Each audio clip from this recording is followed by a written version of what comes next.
Black Star Network is here. Hold no punches. A real revolutionary. head right now. Black power. Support this man, Black Media. He makes sure that our stories are told.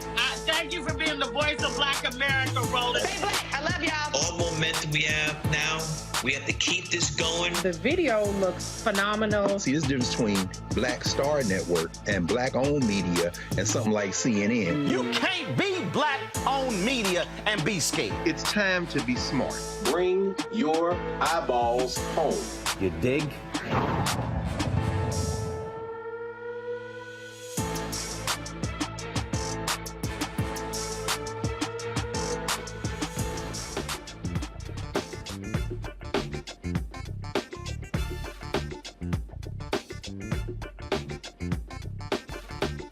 February 3rd, 2023, Roland Martin Unfiltered on the Black Star Network, broadcasting live from Hope Fellowship Church in Daytona Beach, Florida. We are, over the next couple of hours, we'll be talking about Bethune-Cookman University, the issues that have been taking place on this campus, and hearing from students as well as from alumni. We also will hear from interim president, Dr. Drake, as well. What is the future?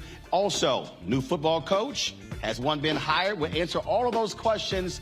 That's coming up next. It is time for us to bring the funk on Roland Martin Unfiltered on the Black Star Network. Let's go. He's got it. Whatever the miss, he's on it. Whatever it is, he's got the scoop, the fact, the find. And when it breaks, he's right on time and it's rolling. Best believe he's knowing. Putting it down from sports to news to politics. With entertainment just for kicks, he's rolling. It's on go, roll, y'all. It's Roland Martin, yeah. Rolling with Roland now. He's funk, he's fresh, he's real, the best, you know he's Roland Martin now.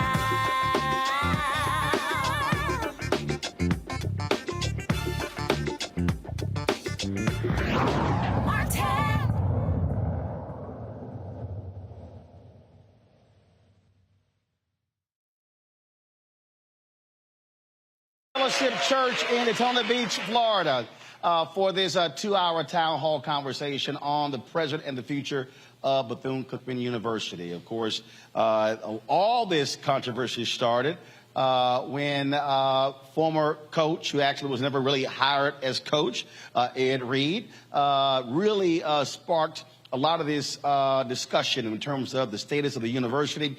Of course, he was not retained or hired by the university to be the head football coach. Students and also football players were still believing in him, wanting him to be hired, but they said no, they're moving in a whole new direction. It was also what we've done over the past couple of weeks really has been talking about what's been happening at this institution, one of the most revered HBCUs. And let me be real clear off the top, because there's a whole bunch of people out here who love running their mouths, and y'all know I got no problem jacking people up. So when people say, oh, you're trying to tear our school down and tear HBCUs down, and you didn't go to a HBCU. Well, you don't complain when somebody cut you a check who didn't go to a HBCU. This is about improving and building black institutions. I told you in Dr. King's book, Where Do We Go From Here? Chaos of Community, he said there are 4 institutions that are prime position to liberate black America. He said the Negro Church, we're in a Hope Fellowship Church here in Daytona Beach. And remember our first location, they actually canceled our town hall, but y'all know we were not playing around. We found one less than 24 hours later. So we appreciate Bishop allowing us to be here. Give it up.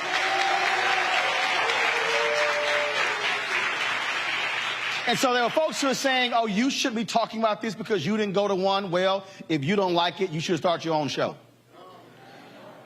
But MLK said there are 4 institutions: the Negro Church, the Negro Press, Negro fraternities and sororities, and Negro professional and business organizations. What he said about the Negro Press, he said, maintain your militancy and not fall for the conservative. And so when you're in black-owned media, our job in black-owned media is not to be always positive. Our job is to be truthful. And so if there are things that are happening, y'all know my motto has always been, if you do good, I'll talk about you. If you do bad, I'll talk about you. At the end of the day, I'm going to talk about you. And that's exactly what it should be.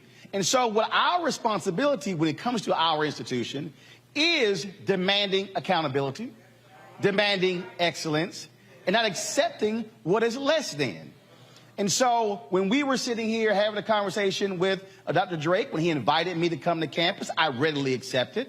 And I said to him, let's have a town hall on the campus with students, alumni, the board, bring everybody together. Well, that was later rescinded. No problem. Look, and I fully expected that to happen, so we always had a plan B. And so we are here not to sit here and tear down Bethune-Cookman, but to actually say, how do we make it better? How do we fulfill the vision of Dr. Mayor McLeod Bethune? How do we sit here and confront the challenges that are facing HBCUs, but also strengthen them? Because the one thing that keeps driving me crazy when we discuss our black institutions, I'm tired of us having what I call survive conversations. We always talk about surviving. Oh, you know, we make do with little, and it's always survive. No, I want us to be having thriving conversations. I want us fighting for our institution to look as good or even better than Florida State or the University of Florida.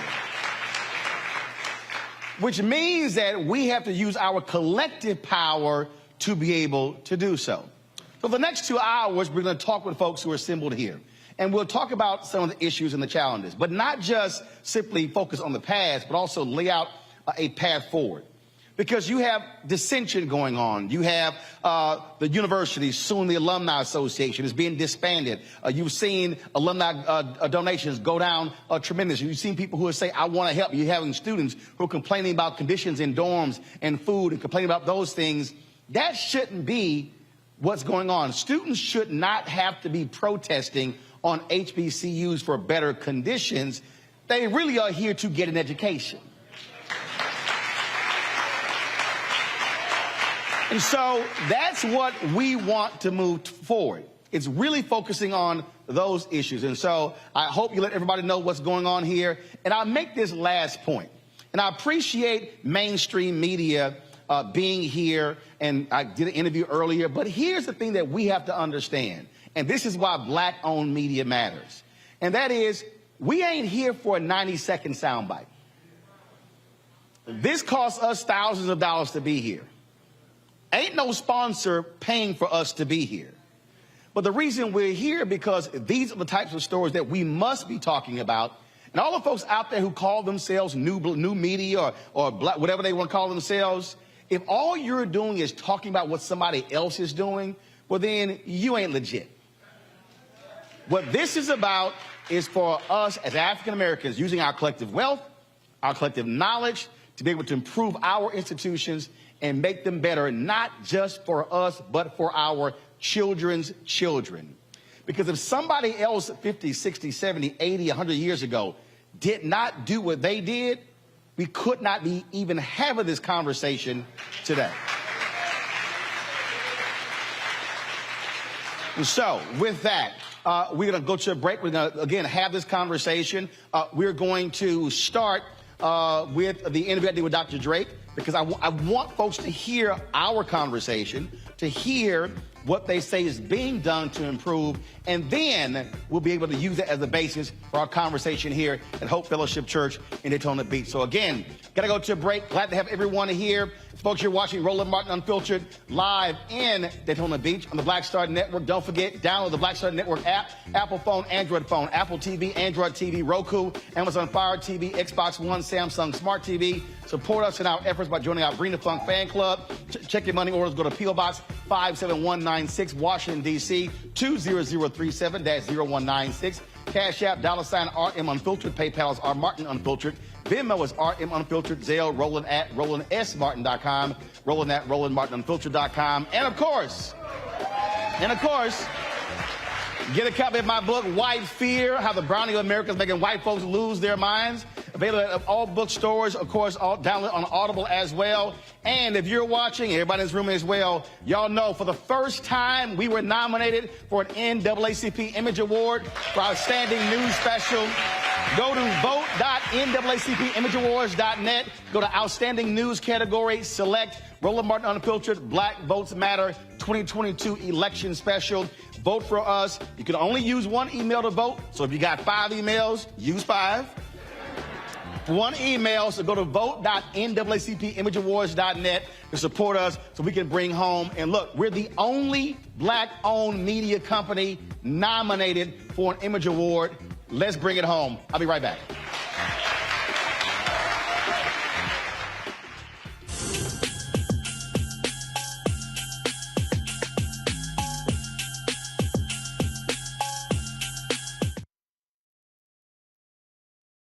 Pull up a chair, take your seat.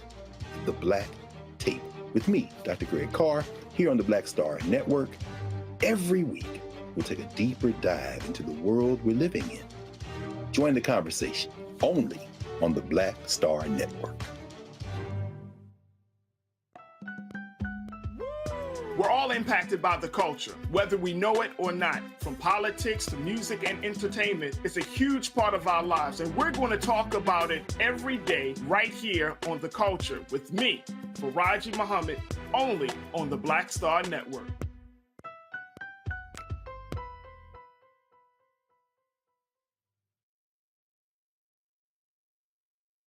Black Star Network is here. Oh, no punch! I'm real revolutionary right now. Thank you for being the voice of Black America. All momentum we have now, we have to keep this going. The video looks phenomenal. See, this difference between Black Star Network and black-owned media and something like CNN. You can't be black-owned media and be scared. It's time to be smart. Bring your eyeballs home. You dig? Hi, I'm Dr. Jackie Hood Martin, and I have a question for you. Ever feel as if your life is teetering and the weight and pressure of the world is consistently on your shoulders? Well, let me tell you, living a balanced life isn't easy. Join me each Tuesday on Black Star Network for A Balanced Life with Dr. Jackie. We'll laugh together, cry together, pull ourselves together, and cheer each other on. So join me for new shows each Tuesday on Black Star Network, A Balanced Life with Dr. Jackie.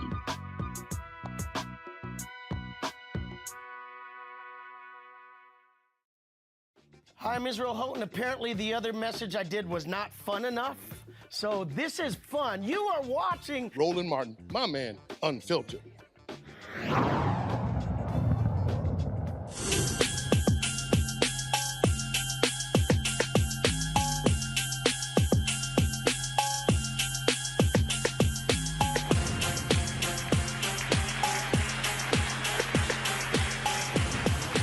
All right, folks, welcome back to Roland Martin Unfiltered here at the Dayton Beach Hope Fellowship Church for our Bethune-Cookman Town Hall. So earlier today, as soon as I landed, went right to campus and I interviewed the interim president, Dr. Drake, about the issues that we've been talking about on this show for the last 10 days or so. And so here is part one of our conversation that will set up the rest of our discussion here at the church. President Drake, you've had quite an eventful, I would say, last 7 to 10 days. I want to start first off with communicating with your students. There was one thing that I've heard from so many students saying, not enough communication, not enough transparency. How are you dealing with that so they know what's going on their campus? Yeah. I would say that, I would say the students in some ways are correct. We need to communicate more.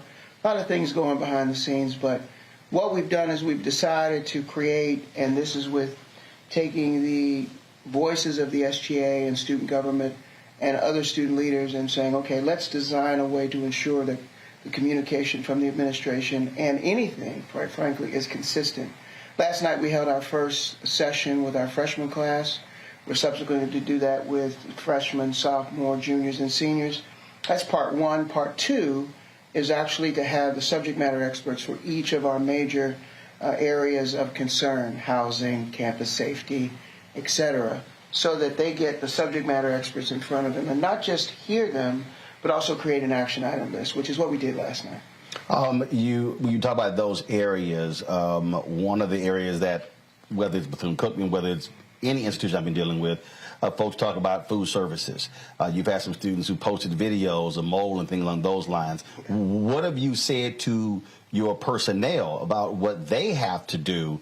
Because anytime a video gets posted, a photo gets posted, look, that can take off, it can go viral.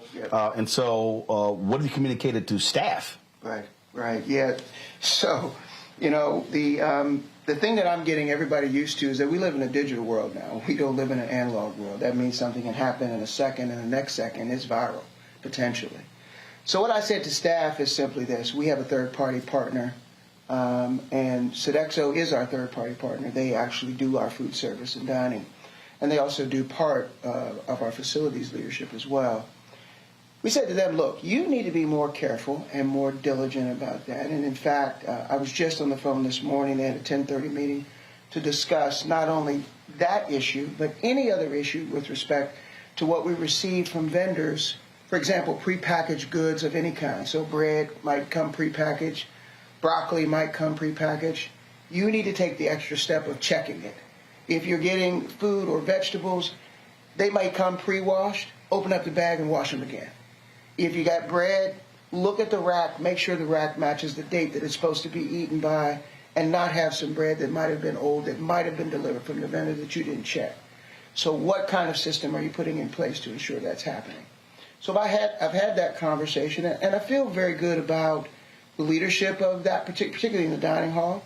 That said, you know, you got to inspect what you expect. So I'm going to be doing a regular check with them once a week, and we're going to have a session with their people to ensure that no hiccups, and if there are, I want to know what we're doing about it. Speaking of inspection, housing, same thing. And so I've had folks sending me photos and videos saying, oh, my goodness, we're seeing cleaning crews. We're seeing folks going building to building. And so explain what has been happening there in terms of assessing facilities. Yeah, so we started about 7 months ago when I took the job as interim president of assessing our facilities. Of course, what happened in the middle of that was 2 hurricanes. When Ian happened, we were the first campus to evacuate. Some people thought that was foolish, but if you look sort of hindsight, it was a great decision. That said, we had to deal with the aftermath of that. About $6 million worth of damage across the campus, depending upon how you add up the numbers. And so there was a lot of things left in the wake. And what we've been doing now is assessing. $6 million. Did you get any federal assistance for that? Not yet, but we've applied to FEMA. Okay. And they're walking us through the process. But quite frankly, you know, we have gotten some support from a lot of people who care about the campus and care about the university. So, you know, we've been very blessed about that. But of course, you know, it takes a lot to do, right? So we actually started assessing each of our facilities in a more comprehensive way. So it's not just what happened post-hurricane, but what were the conditions before the hurricane?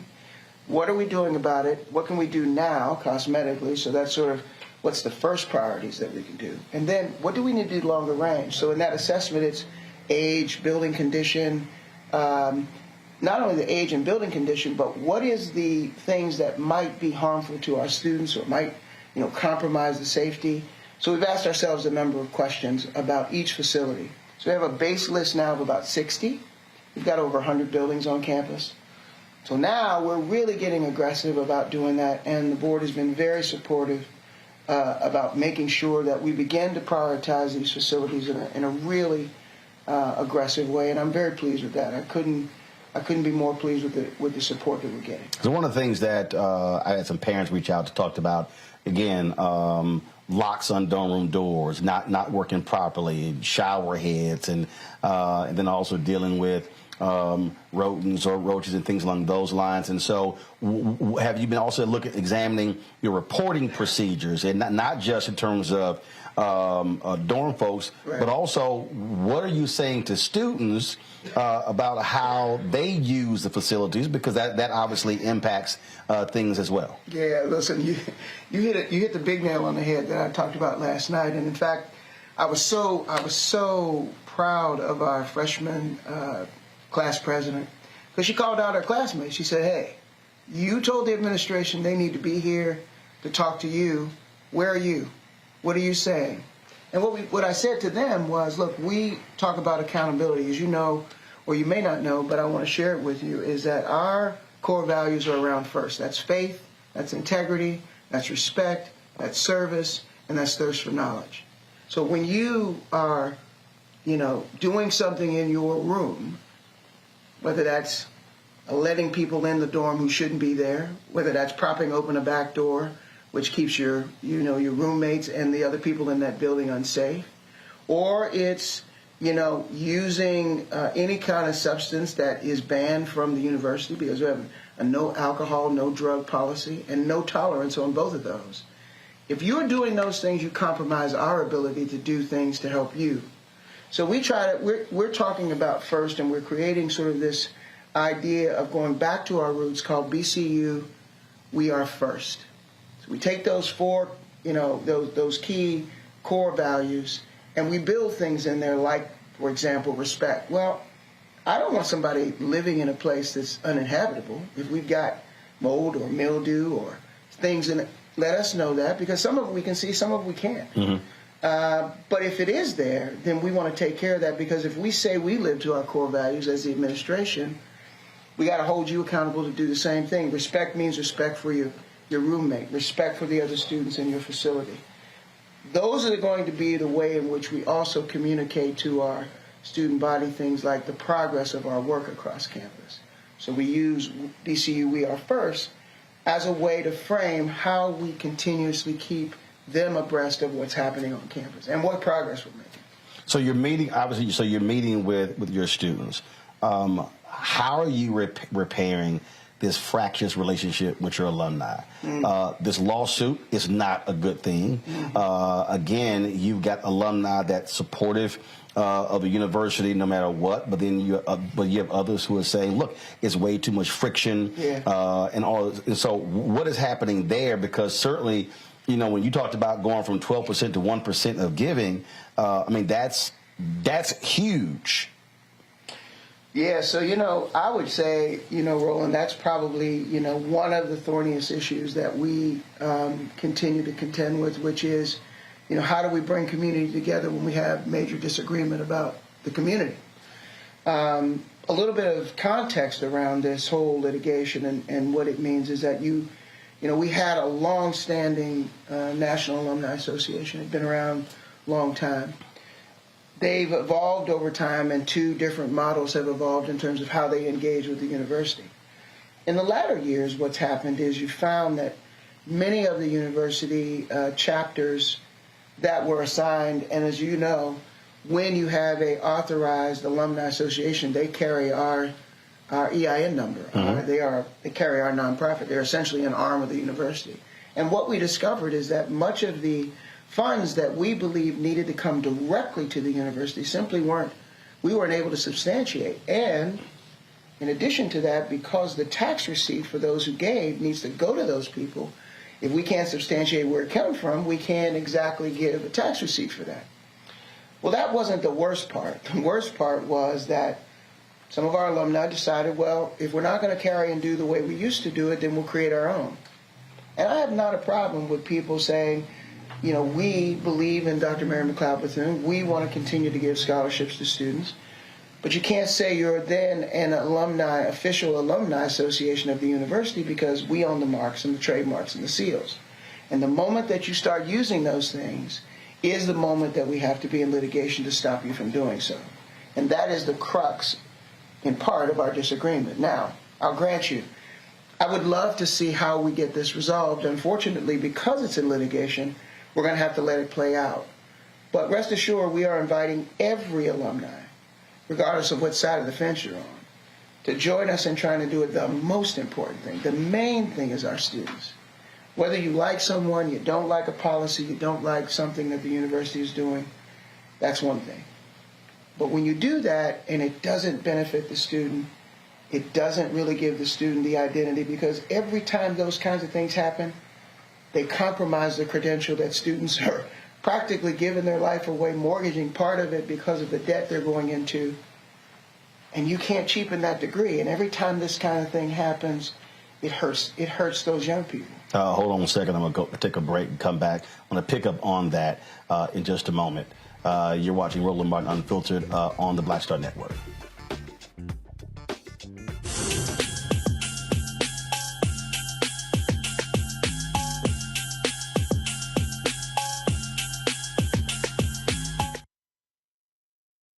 I'm Deborah Owens, America's Wealth Coach, and my new show, Get Wealthy, focuses on the things that your financial advisor and bank isn't telling you, but you absolutely need to know.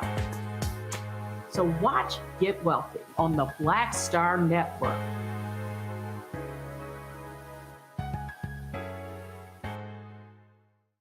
Black Star Network is here. Oh, no punch! I'm real revolutionary right now. Thank you for being the voice of Black America. All momentum we have now, we have to keep this going. The video looks phenomenal. See, there's a difference between Black Star Network and black-owned media and something like CNN. You can't be black-owned media and be scared. It's time to be smart. Bring your eyeballs home. You dig?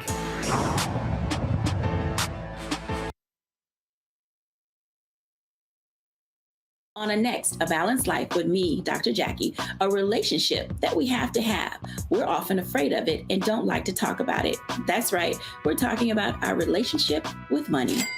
And here's the thing, our relationship with money oftentimes determines whether we have it or not. The truth is you cannot change what you will not acknowledge. Balancing your relationship with your pocketbook. That's next on A Balanced Life with me, Dr. Jackie, here at Black Star Network.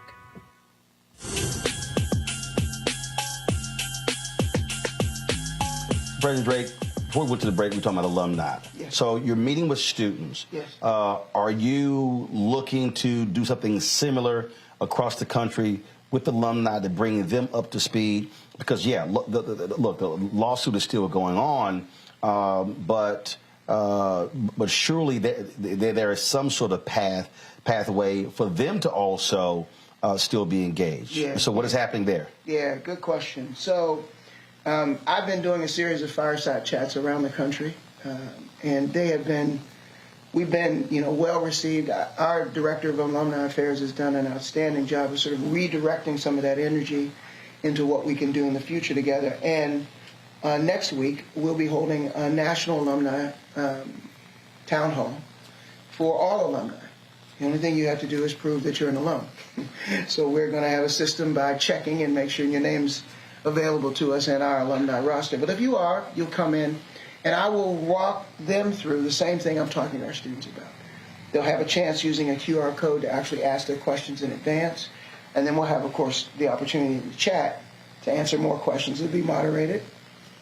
But I want to talk to them. I want to hear what they have to say.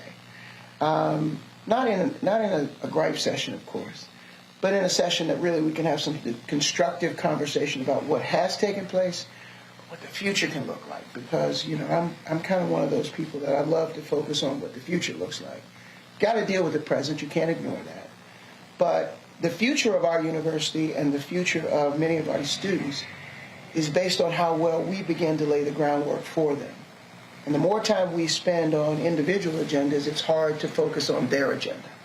And their agenda is making sure they have the credentials to go out and compete in the world. So you're talking future. So I'm traveling yesterday, and I see a tweet that you have a new football coach. And then all of a sudden the tweet disappears. All right, so what the heck is going on? What's that about, right? Do you have a new coach or not? Yeah, so we are really excited about our new candidate that we are about to hire. The only thing that's, we're being careful about is that it does have to be ratified. His contract has to be ratified by the board. But barring that, we do have a new football coach, which we're really, really, really excited about. Raymond Woody. He's a great guy. And, he has the Christian ethos in his blood. He's an alum, and we're really excited about him. But all of that will become more public next week. And we want to hold an official press conference, and we know that, once he sent his tweet out and then once it was on Facebook, it was over. So now that the cat's out of the bag, now we have to say, okay, but we really do want to have a formal announcement of his coming and give him the spotlight that a new head coach deserves. So how are you getting control of that to where folk understand procedures, practices? Look, I get it. There's someone who we've been working on a show on my network who posted on social media, and I was like, did you see me post it? I didn't. Right. And so that also is a part of institutional standards, practices, and procedures. Yeah. So, one of our areas of growth is, again, recognizing we're in a digital world now. And what that simply means for us is we got to have people to monitor digital behavior, but we need practices and policies that we need to share with our employees when they come to work here, and also those who are here already, about how social media needs to be used and how it's governed by the institution. We quite frankly, haven't been aggressive in that. And we're going to get a lot more granular and precise about what we ask and expect our employees and our students to do. And with all the stuff that has happened, has this also caused you to be even more thorough in looking at and raising the question, do you have the personnel needed to go to the next level? There was a CEO who once said the people that made me a $500 million a year corporation can't take me to $1 billion. And this is one of the hardest things for a lot of people coming in saying, you know what, you're a nice person, you've been great, but actually it's time for you to go because you can't elevate the institution. Are you that's why as you're looking at buildings, are you looking at people the same way? Absolutely. And we just hired a new CFO. We're going to be hiring a new CIO. We want to ensure that we're building a team of professionals who have experience, but more importantly, that they have the forward-thinking capability, because you're absolutely right. It's one thing to have an idea, but if somebody can't help get you to the next level to make that idea come to reality, then it's not really something you should even focus on. And I think that, Bethune-Cookman University came through such a rough time in its history a few years ago. And thankfully, there were some people who really took it to heart to try to ensure that the university got back on stable footing. Well, good news is that we are on stable footing. We do have a way forward. Now, we've got to build the right team, the right people, get the right things in place so we can move forward. And I think this was a wake-up call that we need to move faster. Moving slower is not an option right now. I saw a tweet from several people, including Ed Reed, about one of your football players being suspended. First of all, is that true? And what happened? So he was disciplined, and the discipline really was as a result of... Is he still on scholarship? To my knowledge, I don't think he's lost his scholarship. Okay. But I do believe that the violations were more around things he was asked not to do, and he did, and that's what the code of conduct says here. So, we didn't penalize him, as might have been reported, for speaking out, because, trust me, I had 300 students speaking out, and you can't get rid of all them. Nor would I want to, by the way. I think that it was just a situation where it was a judgment call for him. It was a judgment call for his coaches. They made the call. And it was because you had a players-only meeting, and so what? Yeah. They were told not to record, and he recorded it? Yeah. And he was asked not to record it. And that was because, and by the way, he was admonished by some of his players as well, his teammates. So, look, we got to have rules. We don't have enough, and sometimes we have too much. I think for that particular event, we were trying to ensure that it stayed in the family so we could work it through. You can't come and call my house nasty and then ask me, can you spend the night? Fundamentally, we needed people who were able to focus on what we needed to do for our football team. And the players that were there, those alumni players did I just thank God for them, because they were able to come in and talk to the players in a language that I can't speak, quite honestly, to them. And I'm grateful that we had a great meeting, and we're off to a great start. They're working, and once our coach is in place and he begins to assemble the staff, he's a great recruiter, we're going to be fine. Where are you in terms of practice field on the campus? My understanding, you're spending thousands of dollars transporting players back and forth to the stadium, as opposed to being on campus, and also on-campus locker rooms, showers, things on those lines. Status of that. Yeah, so we have what's called the ATC, which essentially is the Athletic Training Center, which sits at the corner of International Speedway Boulevard and Lincoln Avenue. There is that building and that land behind that building, which is where we want to build that practice field on campus, and lockers and showers. We have 2 adjacent buildings that have not been used that we want to convert so that that also has weight rooms and other kinds of facilities for our athletes. We're going to put up the seed capital for that. What's it going to cost you? We're thinking somewhere about $2 million, but that's sort of a preliminary cost. We got a lot of work to do, but we're working on the architectural drawings now. Our goal is to try to have that facility up and running by the end of the summer. But we're excited about that. That's going to be fun for our athletes. And the other thing we can do is we want to keep them from having to cross the street. So we want to be able to make sure that everything's all in one place. So when they do cross the street, they're actually going back to their residence home. What's the biggest thing that you have learned from this experience? The hiring of Ed Reed, then choosing not to retain him, and all the controversy that's ensued. I learned a lot of things. I mean, I consider myself to be a lifelong learner, so that means, I never think that I have all the answers to all the questions, because I don't. But what I do believe is that there's some things we could have handled better. I think we should have been ahead of our work and communicated to the campus more about what we were doing with our facilities. We could have cut down on a lot of stuff. I think that while hiring Ed Reed, and not hiring actually, but in negotiations with him, he was a fantastic player.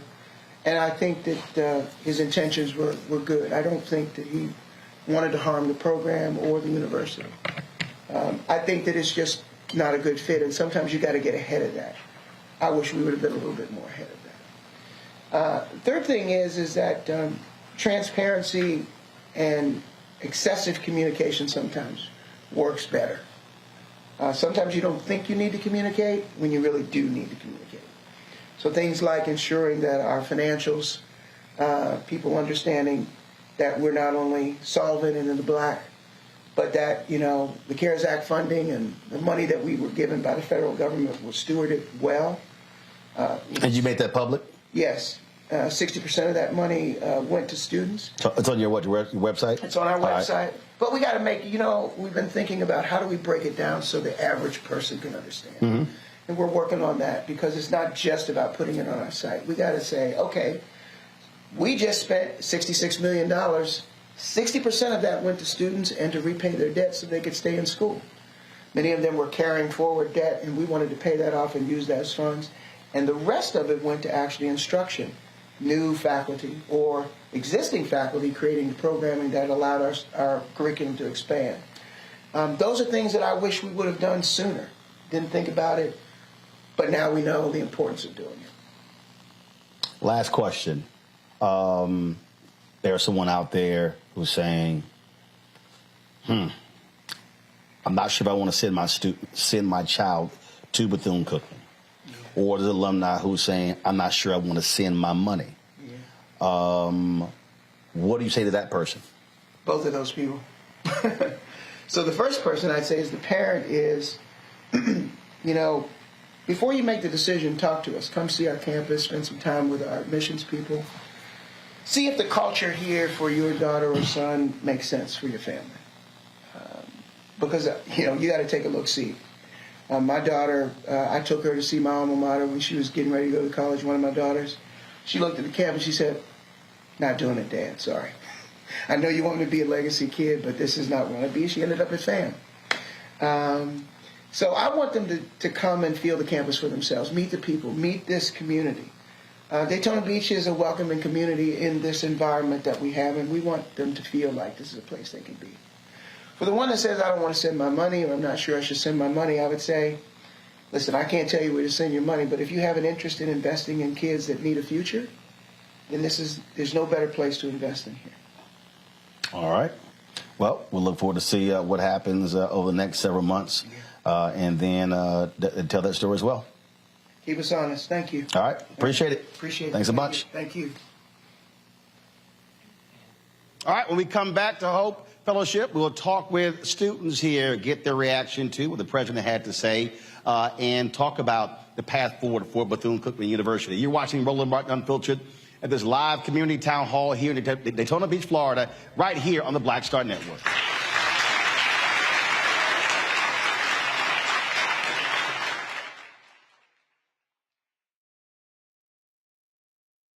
Black Star Network is here. Oh, no punch! I'm real revolutionary right now. Thank you for being the voice of Black America. All momentum we have now, we have to keep this going. The video looks phenomenal. See, there's a difference between Black Star Network and black-owned media and something like CNN. You can't be black-owned media and be scared. It's time to be smart. Bring your eyeballs home. You dig? On a next, A Balanced Life with me, Dr. Jackie, a relationship that we have to have. We're often afraid of it and don't like to talk about it. That's right, we're talking about our relationship with money. And here's the thing, our relationship with money oftentimes determines whether we have it or not. The truth is you cannot change what you will not acknowledge. Balancing your relationship with your pocketbook. That's next on A Balanced Life with me, Dr. Jackie, here at Black Star Network. Hi, I'm Dr. Jackie Hood Martin, and I have a question for you. Ever feel as if your life is teetering and the weight and pressure of the world is consistently on your shoulders? Well, let me tell you, living a balanced life isn't easy. Join me each Tuesday on Black Star Network for A Balanced Life with Dr. Jackie. We'll laugh together, cry together, pull ourselves together, and cheer each other on. So join me for new shows each Tuesday on Black Star Network, A Balanced Life with Dr. Jackie.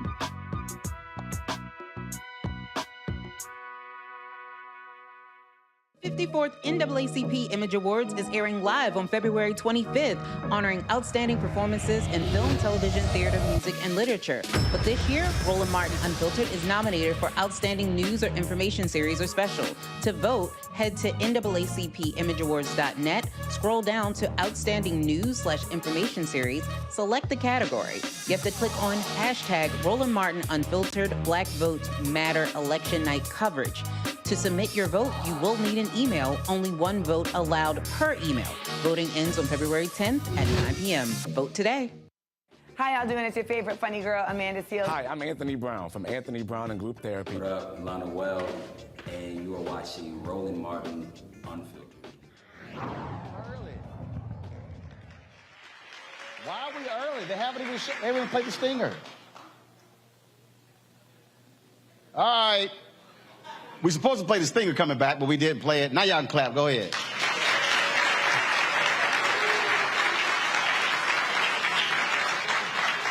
Don't make me cuss in this church, Carol. Don't make me. Y'all know, come on. I look at she over there. I got to mess with her. All right, y'all. Let me introduce our students here, folks. Joining us right now on the far end, Sensoria McKay. She's a member of the band, a junior here at Bethune-Cookman. Dayton Sims, former Mr. Sophomore elect, also, he's a sophomore. And Maya Walker, Bethune-Cookman, a senior as well. So give it up for y'all students. All right, so first of all, I need you to explain the Hail Mary, hashtag Ed Reed was right, hashtag buy Belvin shirts.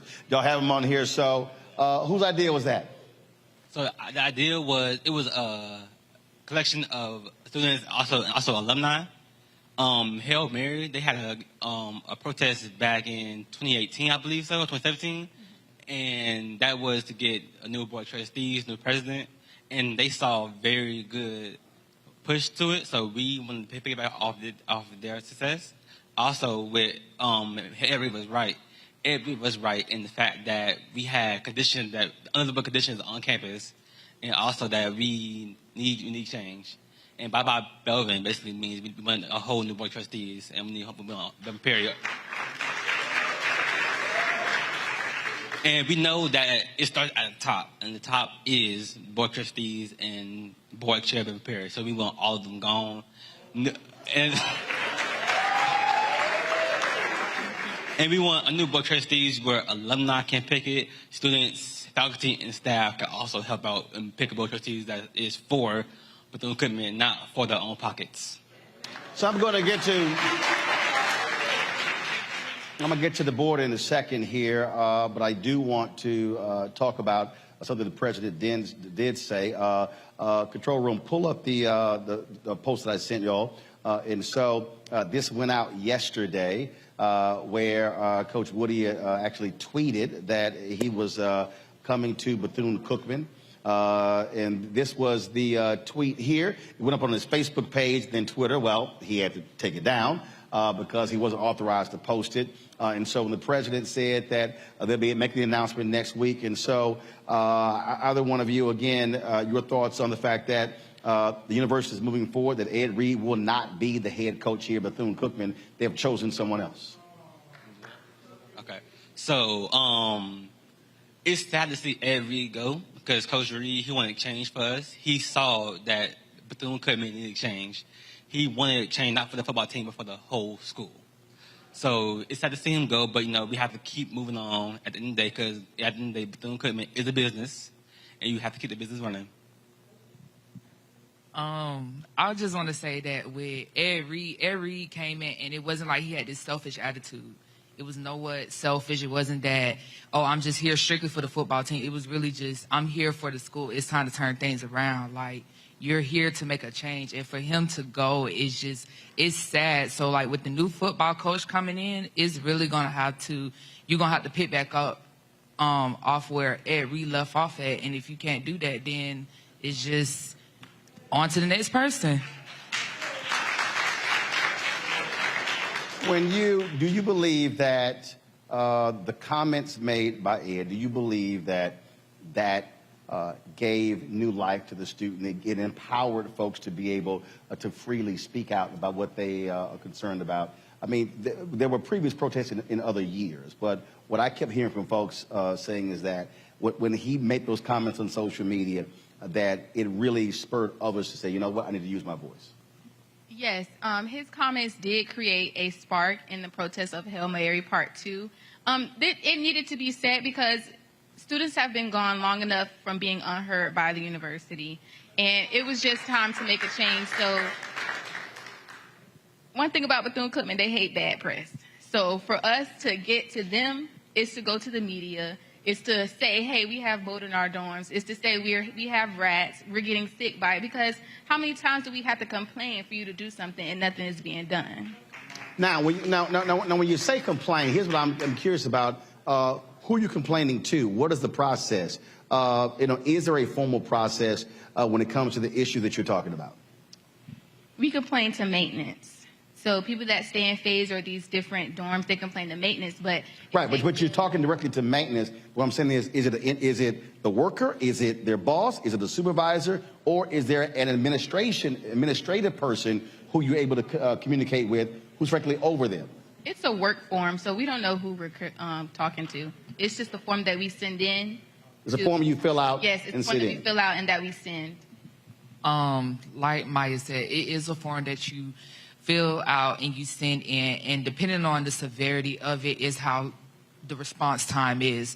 With mold, for me personally, this being my 3rd year, me putting in a work order for mold, I probably won't see nobody in my room doing something about it until maybe 3-4 weeks, almost a whole month, because it's always the issue of, oh, you could take bleach and spray at it and it'll come off, but it grows right back. Or they come in and paint right over it and cover up the mess that is still there, that continuously make people sick. Even with the maintenance coming to fix it, the form that's being put out, it's not enough response time, like the fastness of it going out and actually having it being done and not just covering up just to cover it up. If you look at the various issues, I mean, there are a number of issues that folks have talked about. What would housing be, or the conditions in housing be the dominant issue among students? I believe housing would be number one, just because of that. That's our home away from home. We're there most of the time out the year beside our breaks. Or if we're there for the summer, we're there for the whole summer break. But that's our home away from home. So if we can't live in our home away from home, it's like I might as well just go back home and not come back to school. And our community, we want to get our education at the end of the day. We want to help make sure our families are straight. So we want to make sure we get our education and live a good life. You talked about the mold issue taking 4 weeks. Again, that communicating to other folks as well. You said folks gotten sick. I received an email from a parent who talked about their child had to go to the hospital because she had breathing issues as a result. Have you heard that from other students who have been impacted? I have heard that from other students, and I've also have dealt with it myself. Even though I'm not, I don't have asthma, I still have gotten sick from the mold, because not only does the mold sits on our walls, we shower in it, we breathe in it from the air vents. It literally sits in every crack and crevice in the dorm. So I have heard, and I've also experienced it also, being sick just from the mold and the mildew that builds up in our rooms. So you heard the president talk about they've already inspected 60 of the 100 buildings, and they've had crews on campus. First of all, have you seen that in the past 7 to 10 days? Yes. So before you said you was coming to do a town hall meeting, nobody was really out there cleaning. They were just doing the regular cleaning. Then I say on Monday or even Friday, they got kids in high gear. They've been out every day. They've been cleaning, going from dorm to dorm. You trying to say we made them do some cleaning? Yeah.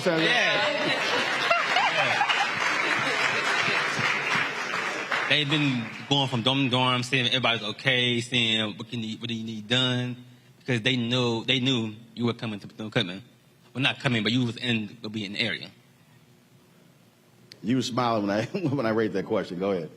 Yes, because I just feel like it shouldn't take all of that. Mm-hmm. It should not take for us to complain and for us to go to the media for y'all to do what y'all supposed to do. Y'all know the school is a mess. Y'all know we got mold in our dorms. Y'all know these buildings need to be painted. Just do what you got to do, and then we'll be quiet. That's just point blank, period. I want to say that with what she just said, some of us, and I'm speaking from me personally, some of us didn't even have the option to stay in a dorm that we wanted to stay in. People who have high GPAs, like 3.0s or higher, they've had to been forced into the honors dorm. I stay in Lee Ryan, and when I say it's been a challenge, because this is supposed to be an honors dorm. We work hard for our GPAs, and we're living in filthy conditions to the point where ceilings are not being fixed. Water is coming in through our ceilings. We didn't have no choice but to stay in there. Like, there was no other option. It was strictly, you got this GPA, you got to stay in there, live with it, deal with it. That's how it felt. So, like what Maya said, it shouldn't have to take all of that to really fix the problem, honestly. So, go ahead. Let me piggyback on what Sister said. I know in Lee Ryan, you got to have any AC for... Since July. Since July? Mm-hmm. So they haven't had any AC since July. Who hasn't had AC? Lee Ryan. It's the honors dorm building. They haven't had any AC since July. So you said the honors building hasn't had air conditioning since July? Yeah, they have the AC now. I've been in there since July because I stayed on campus for a summer program, and when I got moved into my housing assignment for the school year, I didn't have no air, and mind you, I have a service animal. So imagine living in that, being in band practice and coming back into a hot sauna room, literally a sauna. And it's high hopes of, we're going to get this air conditioning fixed. We're going to make sure we do this. We're going to make sure you do that. You giving us high hopes, but there's no work being done. It's a lot of talk, but not a lot of work coming behind it. We were talking about that, and obviously, university was impacted by the hurricanes. But you have been here, you've been here. What was it like before the hurricanes? Because, I mean, obviously, I'm from Houston. I lived through multiple hurricanes, knocking our power out for 2 weeks and having bad conditions. But did these issues predate the hurricanes that impacted this university? I say yes, because of the fact that even us coming back from the hurricane, there was things put out on social media, things that were said by staff that were, when we come back, X, Y, Z, ABC is going to be fixed because, you know, the effect on the hurricane. Some, I know for my dorm, Lee Ryan, the back wing of that dorm from the 3rd all the way to the 1st has been completely like affected to the point where people have had to move out because of the damage that came from the hurricane. Other rooms, not so much, but just the fact that you say we're going to have this, we're going to have AC units, we're going to make sure that, you know, certain things are going to be taken care of before we come back, because we was out for, I think, maybe 2-3 weeks at the most. Even with that, the campus was still being, it was still being cleaned up, but it was still enough time for something to be changed. And coming back and there's nothing to be changed, it's just like, what was y'all doing? And to the dorm, the molten dorms, there was molten dorms before the hurricanes. Mm-hmm. So, interim President Drake, he cannot say the hurricanes caused mold, because the hurricanes did not cause mold. The mold was here before both hurricanes came to Florida. Even with that, and I keep talking about my dorm, but I'm just using for where I live at. Right. Your experience. Personally, even with the no air, we ended up begging to get some type of fan. We didn't get a fan till literally the middle of fall semester, like an actual box fan. It did somewhat help, but we didn't get an actual AC unit, like a portable AC unit in our room until right before Hurricane Ian. And then when we came back, it was gone. Literally, it was gone. And so, as you laid this out, what are your parents saying? Hurry up and get out of there. That's what she's telling me. Hurry up and get out of there. You're laughing, so clearly.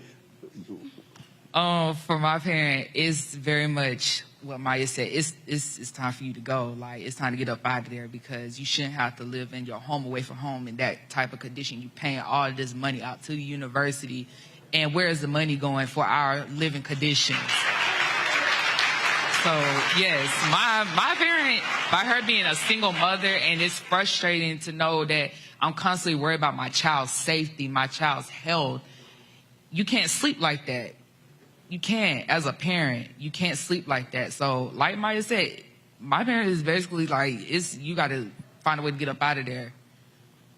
And you're graduating when? Next spring. So I got a whole year. So, what, you trying to get me to come back every week so you can make sure stuff is straight? If you must, please. All right, hold tight 1 second. We got to go to a break, folks. We come back, we'll continue our conversation. I do want to talk about the conversation last night that the president had with the freshman class and what their plans are communicating with the various constituents on the campus. Folks, you're watching a special town hall here, community town hall at Hope Fellowship Church in Daytona Beach, Florida. This town hall focused on Bethune-Cookman. We'll be right back on Roland Martin Unfiltered on the Black Star Network.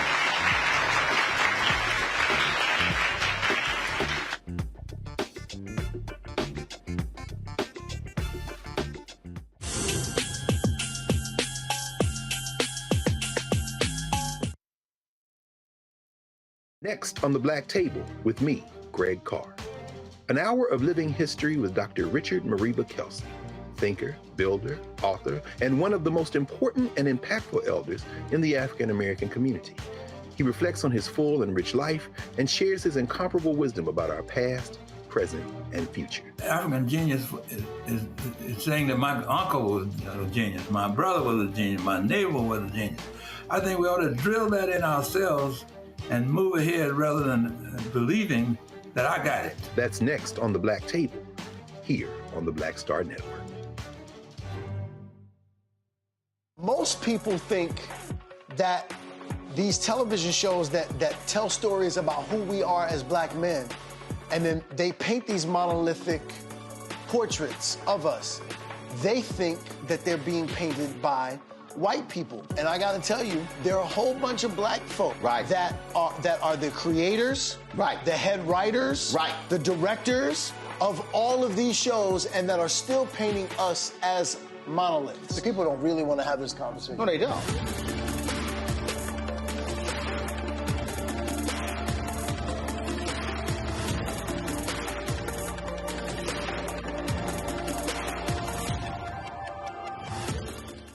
Hey, I'm Arnaz J. Black TV does matter, dang it. Hey, what's up, y'all? It's your boy, Jacob Lattimore, and you're now watching Roland Martin right now. Stay woke.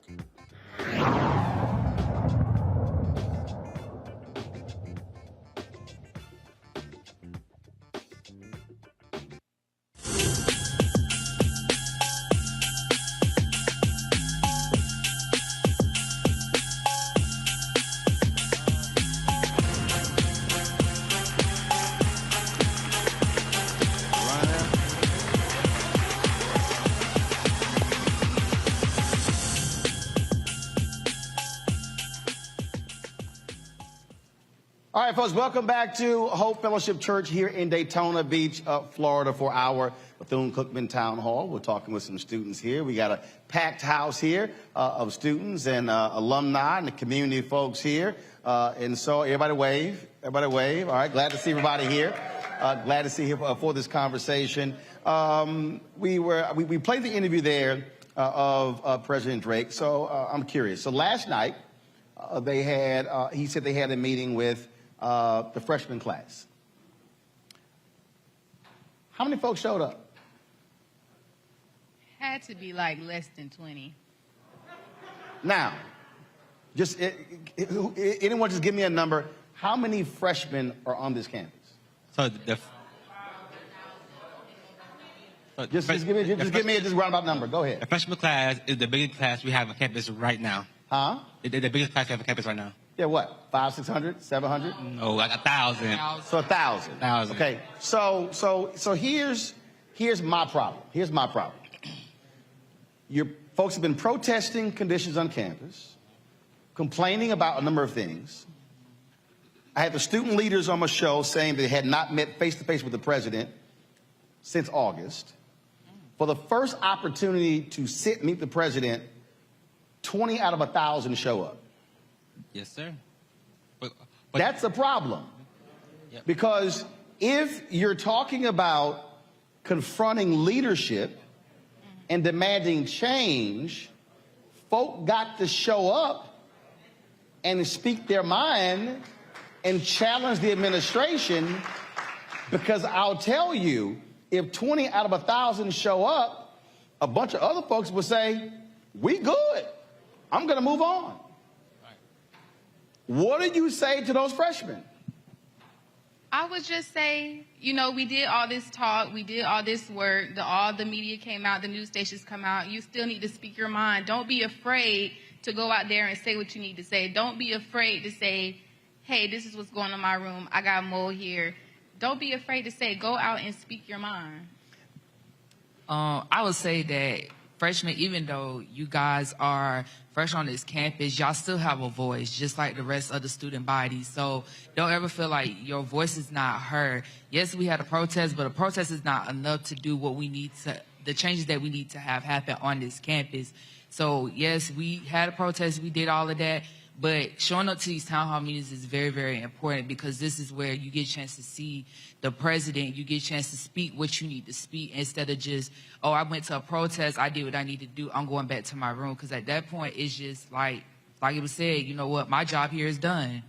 So you have a voice, use it. Don't feel like you're the youngest on campus that you don't have a voice and you can't use it. Use your voice. But also, I think it goes beyond just being able to go there and speak your piece. Information gathering is also important. And the fact of the matter is, one of my favorite phrases is, when you don't know, you don't know. And there are a lot of folks who actually don't know. I've got questions in my pocket. I've had people emailing me and folks like, well, where is this and where is that and what's going on? Well, if you never have an opportunity, and look, and I'm challenging the president. He readily admits they have not communicated enough with students and being transparent about what's going on. You know, when he said that 60% of the funds that came from the federal government was used to pay down student debt, I said, wow, first of all, that's a story they should have been telling folk. That's kind of important to actually share with folk. Other universities have done that. I know at Fisk, they actually gave stipends to folks to pay down their debt. Some other HBCUs did that as well. But that's information that needs to be shared. But if we're going to have, again, this type of conversation, and we're talking about demanding change, then leaders have to lead. And they have to tell folk, you can't sit on the sidelines and not say anything. You must ask questions, make demands, but also get information so you know actually what's going on. So that was the freshman class. This week coming is a sophomore class. Yes, sir. What you gonna do? I'm gonna be there. Front row. How many other sophomores in here? And how are you also going to challenge others to say, look, you need to be there to directly speak to the president and the administration? Right. So I'm like talking to my peers. Say we've been for 2 years. Ever since we got here, we've been having problems with our dorms or with Sodexo or anything going on campus. So we have to be there. Now, when you were listening to the interview, there were a lot of groans, folks like not happy with a number of different things that the president said. Were any of you aware of how the American Rescue Plan funds, all the COVID relief funds, were actually used when the president said 60% went to student debt? I did not. I didn't even know that we got any money from the American Rescue Plan because we are a private institution. No. So the reality is, this is on my show. So about $6.5 billion went to a variety of HBCUs. And we can thank Congressman Jim Clyburn, Congressman Bobby Scott, Congresswoman Alma Adams for that. And the reality is Bethune-Cookman, out of actually about 8 or 10 different bills, received about $68 million. And so this funding, so you're talking about it was COVID, and so it was a number of institutions. They were public and private. So it wasn't just public institutions. See, that's why you got to watch Roland Martin Unfiltered, because we broke it down. And so, but that was just Bethune-Cookman. If I pull the numbers up in a second, Florida A&M, I believe, received about $170 or so million. And so again, all the HBCUs combined were about $6.5 billion. And so again, so what he said, 60% went to paying down student debt, 40% went to instruction. That's a perfect example. One, the university should have been explaining that. But how many of you even knew where that money went? I got, one person back there. One person back there. I see a second person. So you were where? Go. And so how were you aware? Hold on one second. Let me go ahead and, yeah, I'm gonna walk over here. We got it right here. We working? All right, so you stand up. So you were aware, so what? You read it somewhere? You asked somebody? I got it. Don't worry about it. I believe that was in 2020 or 2021. They had us sign up to get the money, basically. So if you didn't sign up, I think they gave the students around $2,000, but everyone that did sign up, they gave us $10,000 to go towards our balance. It was a little bit over $10,000. They gave it out to the students. Okay. Now, she knew that. Did you get the $10,000? Yes, I did. Okay. Who else in here got some of their student debt lowered as a result of that funds? Raise your hand. One. That's it. I think it's That's y'all gotta read the signs. Go ahead. So it went towards the students that were here before COVID hit. So a lot of them that are freshmen and sophomores, when they came into their freshman year, they weren't eligible to get it. So anybody that's sophomores, they didn't get it. But anybody that's like juniors and seniors, they should have got it if they signed up for it. Got it. All right. So how many folks are here are juniors and seniors? And y'all didn't get that money? Man, y'all better read those signs. So for me, what I would immediately ask is, if that's the case, would be, again, how was information communicated out? How was it actually shared? Was it actually communicated to parents and to students? She's shaking her head, said it wasn't. That's one of those things to me that I think is critically important. Now, the university, they've posted some of their financials on the Bethune-Cookman website. Y'all can actually go there and check that out. And so we'll be pulling that as well. But that, again, I think goes back to why you have to have these regular sessions with student body, so people are getting the information. But people also have got to show up. Right. They got to show up. Go ahead. Oh, I was just gonna say it's a two-way thing. Like it's not a one-way street. It's a two-way street. It got to go both ways. Moving forward, because the president said they're going to be holding with each class, they're going to be having weekly town halls. Do you anticipate, again, because people now understand that people are going to be more willing to actually engage with this administration on the critical issues that you face? If I have to go to FaZe or Lee Ryan or other these or put flyers on the door and knock on these people's door and say, hey, you need to come to this town hall, I will, because this is important. This is how you make a change within your own institution. By going to these people, by going to the president or whoever we're supposed to be talking to and saying the issues that need to be fixed. Now it's up to them to take what we're saying in consideration to fix it. Right. Well, but also putting that level of pressure, it has to stay on because you can't let up. I mean, that's the whole thing. Again, I think one of the things that people lose sight of when we talk about movements, there are moments and there are movements. Moments are something that happens for one day, but when you're there every single week, when you're constantly there, and look, I totally understand. I know folks are saying, look, I shouldn't have to do all of this because I should be focused on school. But to your point, if I'm having breathing issues, if I'm having mold issues, if I'm having issues with rodents, if the shower head's not working and lock's not working, I'm telling you right now, I'm giving folk hell every single day to actually get it done and showing up. And so I certainly hope that is the case. Hold tight 1 second. We're going to go to a break, pay some more bills here, and continue our conversation here at Hope Fellowship Church in Dayton Beach. We're talking for our community forum, talking about Bethune-Cookman University. You're watching Roland Martin Unfiltered on the Black Star Network. Download our app. Apple phone, Android phone, Apple TV, Android TV, Roku, Amazon Fire TV, Xbox One, Samsung Smart TV. Support our Bring the Funk fan club. Send your check and money orders to P.O. Box 57196, Washington, D.C. 20037. That's 0196. Cash App, $RM Unfiltered. PayPal is R Martin Unfiltered. Venmo is RM Unfiltered. Zelle is Roland@RolandSMartin.com. Roland@RolandMartinUnfiltered.com. And of course, the book that is scaring white folks all around the country, White Fear, How the Browning of America is Making White Folks Lose Their Minds. Get your copy at bookstores nationwide. Download it on Audible. We'll be right back.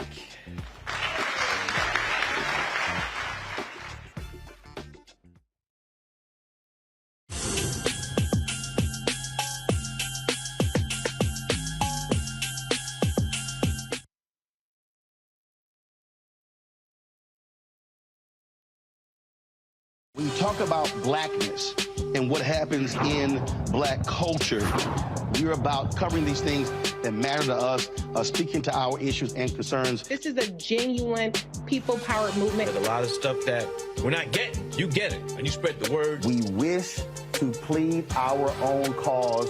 Too long have others spoken for us. We cannot tell our own story if we can't pay for it. This is about covering us. Invest in black-owned media. Your dollars matter. We don't have to keep asking them to cover our stuff. So please support us in what we do, folks. We want to hit 2,000 people, $50 this month, raise $100,000. We're behind 100,000, so we want to hit that. Your money makes this possible. Check some money orders. Go to P.O. Box 57196, Washington, D.C. 20037-0196. The Cash App is $RM Unfiltered. PayPal is R Martin Unfiltered. Venmo is RM Unfiltered. Zelle is Roland@RolandSMartin.com. Next on Get Wealthy with me, Deborah Owens, America's Wealth Coach. Listen to this. Women of color are starting 90% of the businesses in this country. That's the good news. The bad news, As a rule, we're not making nearly as much as everyone else. But joining us on the next Get Wealthy episode is Betty Hines. She's a business strategist, and she's showing women how to elevate other women. I don't like to say this openly, but we're getting better at it. Women struggle with collaborating with each other. And for that reason, one of the things that I demonstrate in the sessions that I have is that you can go further together if you collaborate. That's right here on Get Wealthy, only on Black Star Network.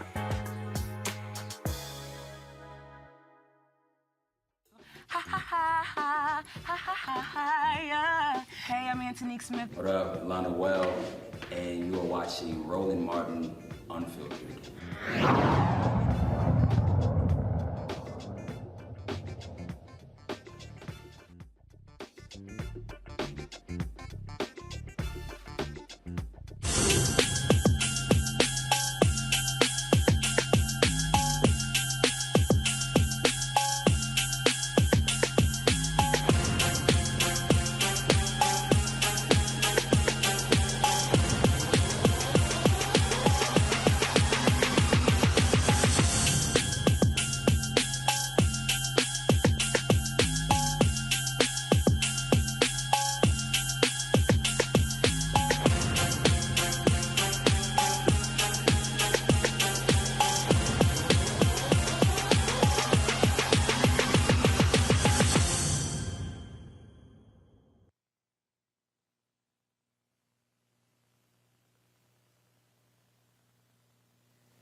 All right, folks, welcome back to Hope Fellowship Church, Daytona Beach, Florida, for our community forum, Bethune-Cookman University.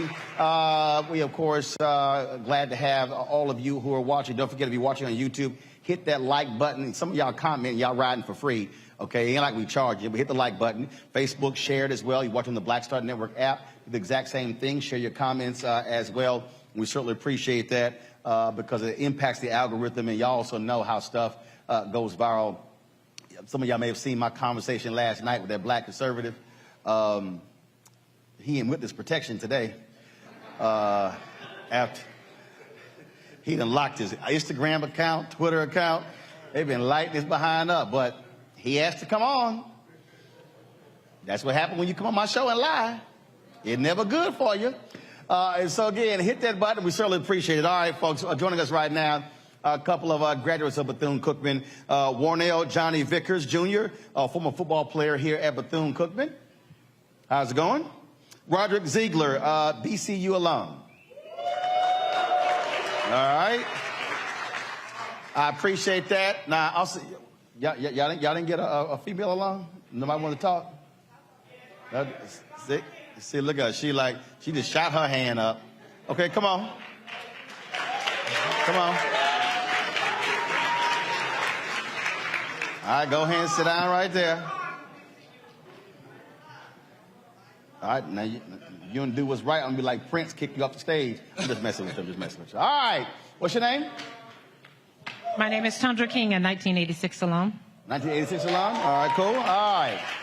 So let's first deal with this here. I asked the president this, and I don't know of any other place I've seen where you have this contentious relationship with alumni and the university. There's lawsuits that's going on.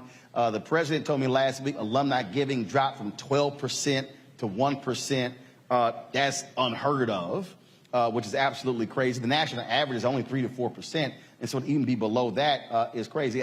So how would you term what's going on? You heard what he said in terms of chapters not being able to properly track funds, folks looking for receipts and stuff along those lines. So explain to me what's going on in this relationship that with this alumni at this university.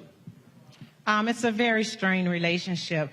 I've been a donor of Bethune-Cookman since I graduated around 1988, 87. I became a police officer. My school was very important to me, and I want to leave a legacy. So I began to give, and I've continued to give. To this day, I still allow the college, with all the woes that we face, to take money from my account every month.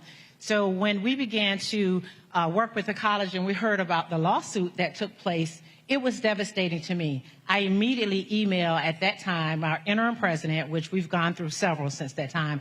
It was Hiram Powell. I sent him numerous emails. I sent emails to the board saying, I understand that we went to a different model, but why didn't you notify the alumni to say we're deciding to take a different route so that we will feel inclusive? And I'm still yet to hear from someone as to the change, why was the change beneficial? And I heard all kind of things that the previous alumni weren't given money. That is a falsehood, if I can say so myself. Can I say lie? It's a lie. It's a lie. It's not true. We've continued to give. We work hard. I'm in the Broward County chapter. Jackie Shorter is our president, and we work diligently to give back to these students. So don't believe the hype, students. The alumni give money, and we will continue to give. So in the previous association, how many chapters were there? Several. I know what I'm saying, 20, 30, 40 around the country? At least 20. Okay. At least. It's about 10 in here now, 10 to 15. Palm Beach, Lauderdale, Miami, Orlando. They here. Roland, all of this could have been avoided had we had proper leadership, and leadership that was willing to sit down and talk like mature, professional, educated black people. I said all that because, you know, the fact that we black is very hurtful when you have people from your university calling your job to have you removed because you don't agree with the conditions or certain things that are going on. So that happened to you? Yes, it happened to me. I'm a professional. You met me before, Roland. I'm sorry that you don't even remember me, but it's cool. Really? Hey, you here now, though, brother. I commend you and thank you for coming. I'm like I met 2 or 3 people. No, you met me. I'm messing with you. I'm messing. You met me before. But yes, I used to host the Florida Blue Battle of the Bands for the Florida Classic for about 10 consecutive years. And somebody from Bethune-Cookman, my alma mater, a black person, called to have me removed because I didn't agree with certain things that were going on, and I made it known. And I don't work for Bethune-Cookman, but I'll always be an alumnus to the day I die. And we have people that are in position and in power, and it's very hurtful to see them going about what they do because as an alumnus, I'm used to people like Dr. Oswald Perry Bronson. Now, I'm not saying, hold on, I didn't say that. And first of all, for the folks who are watching at home who don't know who that was my president when I was here. Got it. Now, I'm not saying you have to be him or be just like him. I said that to say I'm accustomed. Before him was Richard V. Moore. I'm accustomed, who was the president before him. I'm accustomed to class. I'm accustomed to family atmosphere. One of the reasons I chose to come to Bethune-Cookman because I partied a lot. I needed somebody to be able to talk to and be able to have hands-on experience. And when I was a student here, through my matriculation, I was able to go and make meetings and sit down and talk to my college president. He was out on the yard talking to us. So when we as alumni don't see that now with the current administration and we have an interim president, the second interim president, which came, our third interim president, which came after Dr. Cripe. So we've had 4 presidents in just about as many years. We're not accustomed to that.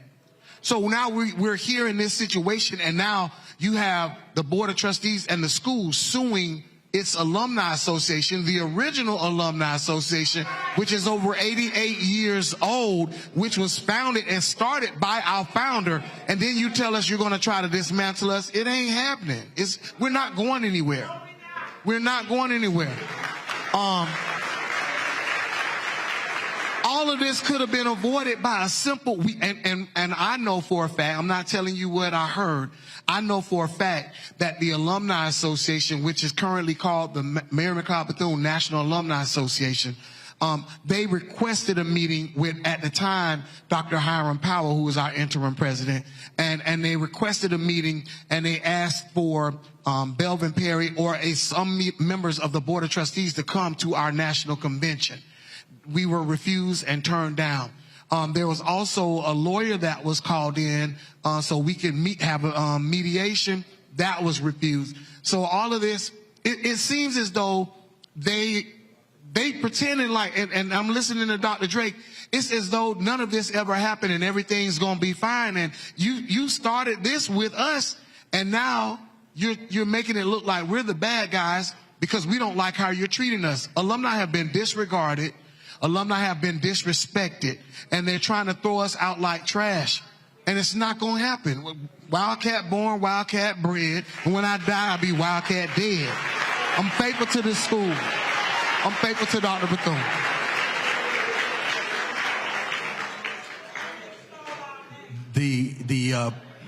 The president who Rod so dearly loves is my grandfather. I'm the grandson of Dr. Bronson. And I think one of the things that's happening right now is, from a historical standpoint, right, y'all? From a historical standpoint, that alumni feel kind of like burned. You know, we went through a lot with the Jackson administration, correct? Right? And so the Jackson administration really hurt because that was what put us into such financial straits.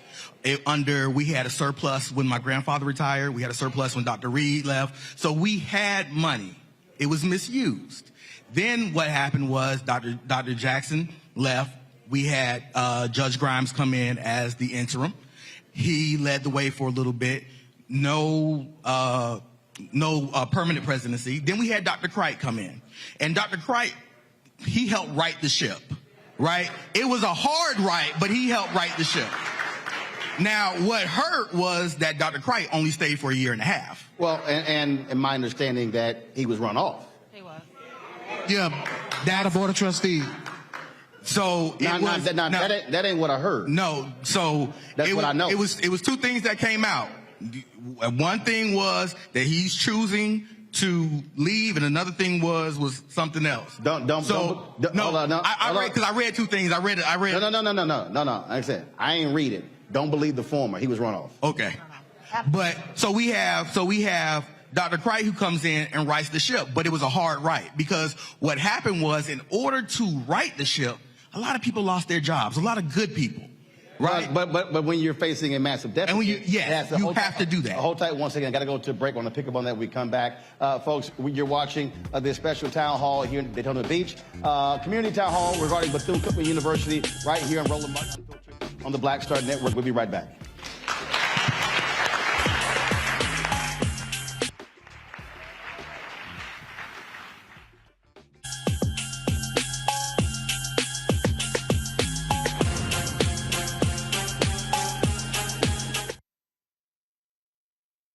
Hatred on the streets, a horrific scene, a white nationalist rally that descended into deadly violence. White people are losing their damn minds. As an angry pro-Trump mob storms the U.S. Capitol, we've seen shooting. We're about to see the rise of what I call white minority resistance. We have seen white folks in this country who simply cannot tolerate black folks voting. I think what we're seeing is the inevitable result of violent denial. This is part of American history. Every time that people of color have made progress, whether real or symbolic, there has been what Carol Anderson at Emory University calls white rage as a backlash. This is the rise of the Proud Boys and the Boogaloo Boys. America, there's going to be more of this. Here's all the Proud Boys, guys. This country is getting increasingly racist in its behaviors and its attitudes because of the fear of white people. The fear that they're taking our jobs, they're taking our resources, they're taking our women. This is white fear.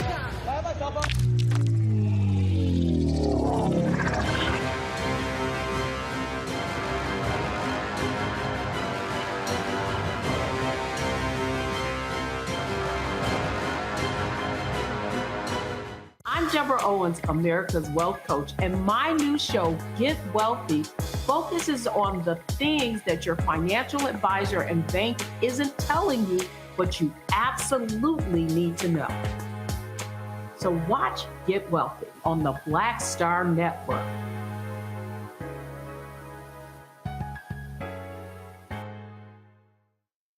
It's Kim Whitley. Yo, what's up? This your boy Ice Cube. Hey, yo, Peace World. What's going on? It's the Love King of R&B, Raheem Devon, and you're watching Roland Martin, Unfiltered.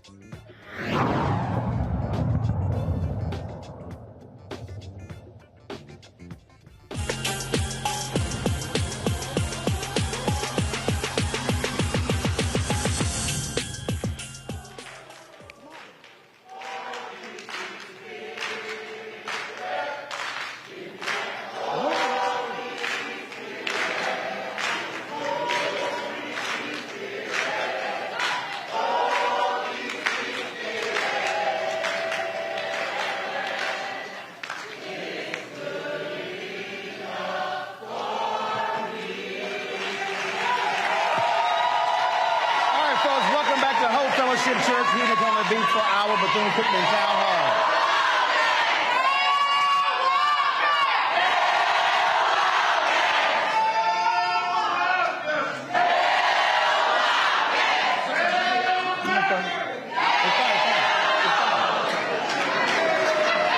All right.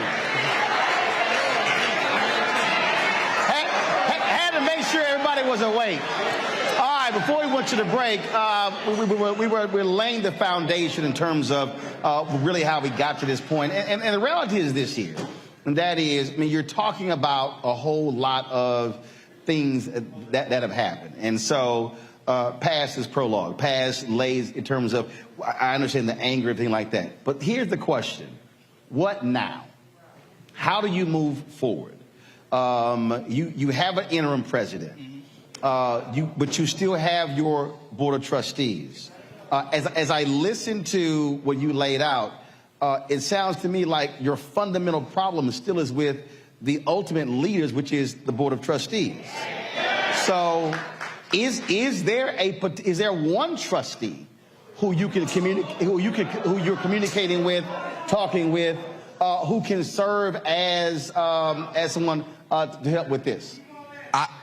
I personally, over the past several weeks, have been in contact with a board member, and they have just kind of laid out, because my issue was I felt that this board member was kind of like dismissing what was going on. But he said, from his perspective, he said that my job is to bring in money. I'm not worried about necessarily all the football, what's going on with that, because the people who I'm after aren't concerned with football. I need to show them what it means, the great Bethune-Cookman University. Well, first of all, let's be real clear.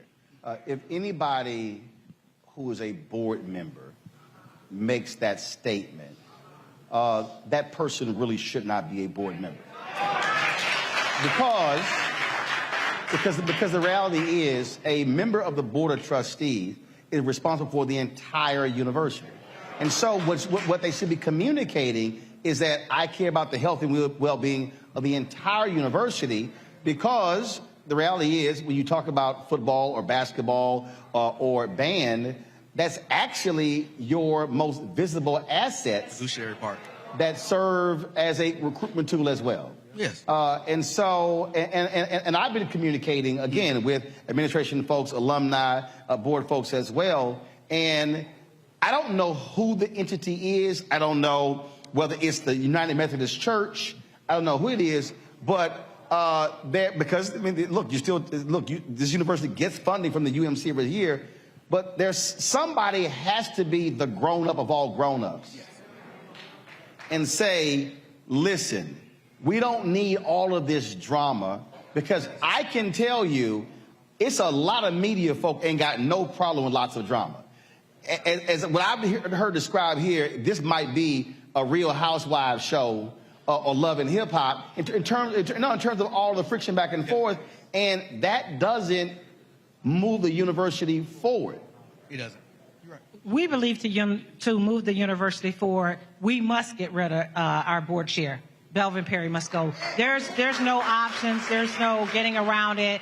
And but the problem you have, though, is that the board has to do that. And so the question is, no, the people have to do that, and that's why we're here. No. Actually, no. But no, I'm telling you right now, this is the fundamental problem. Being a private institution, there literally is no entity that's over your board. And so now, again, the people can have leverage and influence. Right. But in terms of who actually has to make the votes, it has to be the other board members, which raises the question: how are you communicating, even in public, with the other board members to say, hey, we need you to speak up and stand with us? Because it seems as if you got folks who are there who don't really want to say anything, don't want to get sideways with the chair. And look, the chair tried to come after me. That wasn't wise. He's had about 500,000 views on YouTube. I'm just saying, it wasn't wise. But again, this does not do anything to improve the institution. We know it takes the drama. It takes funding to run the university. And with everything that you've heard from the students, the parents that are outraged about what's taking place with their young people that are at the university, we know Bethune-Cookman must maintain at least about 2,400 students to stay viable financially. And so it's sad to say that we have to hit them in the pockets before we can make these changes. And I would hate to see the university do that. And so with that, we're going to keep sounding the alarm, and we're going to try to continue to shine the light, which is why we're here tonight, because we know that they want to remain in darkness. We've been in darkness. You silenced your alumni with the lawsuit. You silenced your students with an NDA. And so people have been afraid to come forward. Well, I get a good pension. I don't have to wait for Bethune-Cookman to pay me. So we want to sound the alarm for these young people to let them know that we're going to continue to shine light where there's darkness. We've asked for transparency. We ask as alumni, where's the money going? That's what our signs say out here. We ask for that information. We give money, and we feel we have a right to see where that money is being dispersed. The students have asked, where is the money going? And it's just the math ain't mathing. And that's why we're here tonight. So in terms of your alumni, have you had a meeting with Dr. Drake? Yes, yes. Dr. Drake had plenty what they would call, to me, controlled fireside chats. You would have to register before you attended the meeting. And once you attended the meeting, I think I was the only one at that time, unfortunately, that voiced some very hard concerns. His claim to fame was that they are not suing the alumni. They're suing the association or the former organization. And what I said to him, what I conveyed to him was, so the alumni, the association is made up of chickens? No, the association is made up of hardworking alums who give their monies to help these students and other donors that love Bethune-Cookman. So he kind of danced around all the questions. I asked him about some of the mold in the dorms, and he blames everything on the hurricanes. Everything gets blamed on hurricanes. So we have a lot of work to do at Bethune-Cookman. Go ahead. Roland, here's what I have to say. Number one, we need a leader. We need a president, not an interim president. We need a president. So hold on that point. There's supposed to be a search committee. Is there any alumni and student participation in this national search? No. The national search is being conducted by the Board of Trustees. traditionally when we do it, and we've only had to do it a couple of times, we've had a national search. We had a company come in and do the search, and then they pick 4 or 5 finalists. Right. Alumni were allowed, you know the process, alumni were allowed to come and talk to them and ask them questions, and then a president was chosen. But since Dr. Crider's left, we haven't had a leader. So that's one of the main issues. So the alumni has no involvement in that process? No, none whatsoever. I know at least one alumni on the search committee, Kelvin Maynard. He's on the. That's at least one I know. So you said there's a graduate who's on the search committee. Yes. Has he reported back to alumni about the process? Well, here's an important part. Hold on. Go ahead. No, and there's been so many alumni meetings that have been going on, but in an alumni meeting, he said that we could have done a better job in reporting of what is going on as far as the search. Okay, so have they even laid out a timetable in terms of the process? For instance, I mean, the interim president, expires, June 30th. Have they said, hey, by the fall, by 2020, January 2024, we want to have a permanent president in place? They sent out a letter saying that there was a search, but when was that? To my knowledge, it's been a few months ago. Okay. But to my knowledge, they didn't have a date or a deadline that I remember. But the other problem is and this is the point I wanted to make too. The other problem that we have is we have so many different factions of alumni. Not everybody agrees with the majority of the people that are in here. So they have had meetings, but they have them with people that agree with their tactics and their process.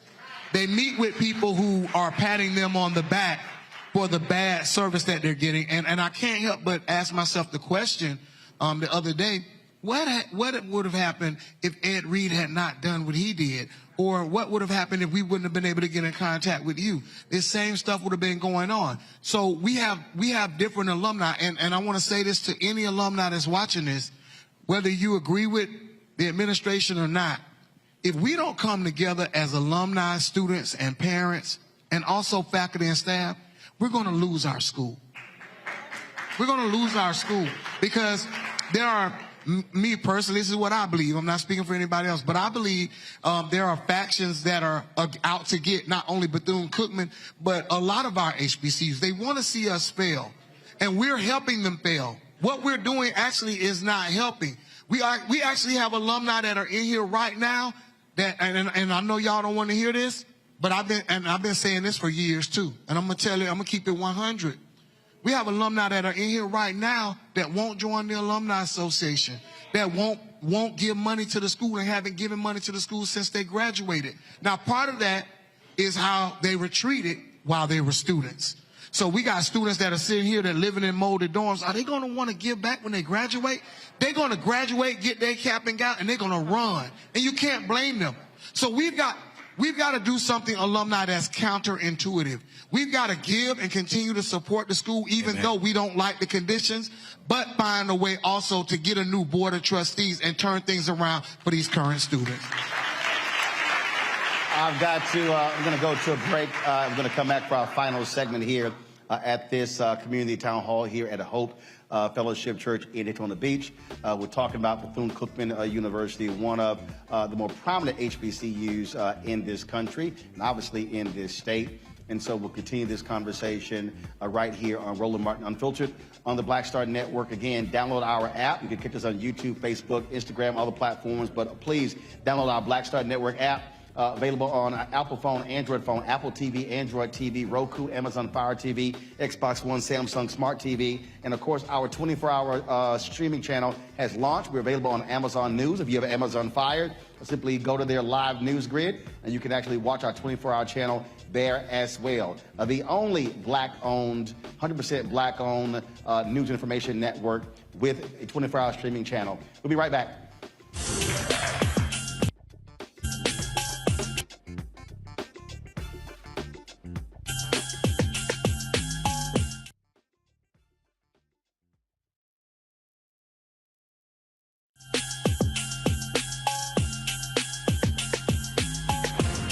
On Get Wealthy with the Deborah Owens, America's Wealth Coach. Listen to this. women of color are starting 90% of the businesses in this country. That's the good news. The bad news, as a rule, we're not making nearly as much as everyone else. But joining us on the next Get Wealthy episode is Betty Hines. She's a business strategist, and she's showing women how to elevate other women. I don't like to say this openly, but we're getting better at it. Women struggle with collaborating with each other.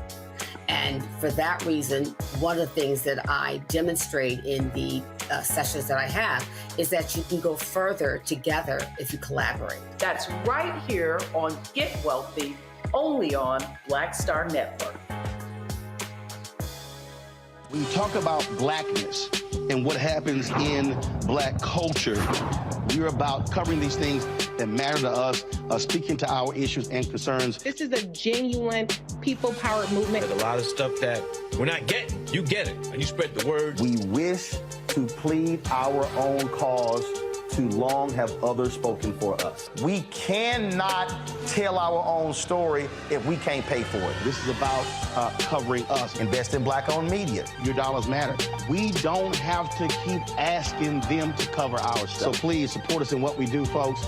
We want to hit 2,000 people, $50 this month, raise $100,000. We're behind 100,000, so we want to hit that. Y'all money makes this possible. Checks and money orders go to P.O. Box 57196, Washington, D.C. 20037-0196.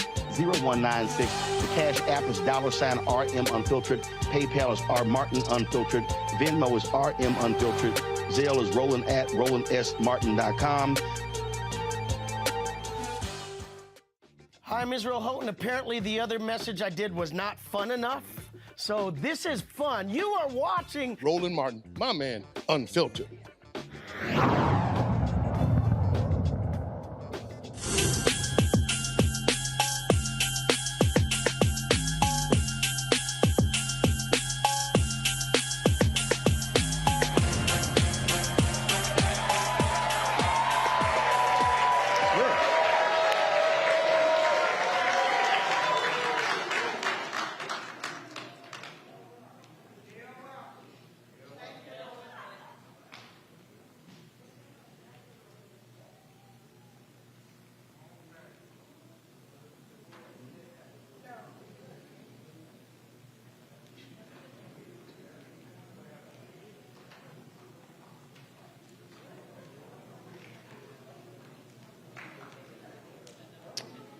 All right, control room, your feed is frozen, so let me know what's going on.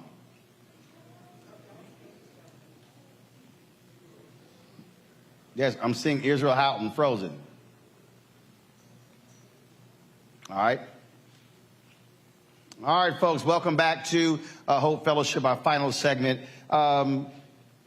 You mentioned, you talked about different groups here, and I'm going to put the question to you, which I say to the students as well.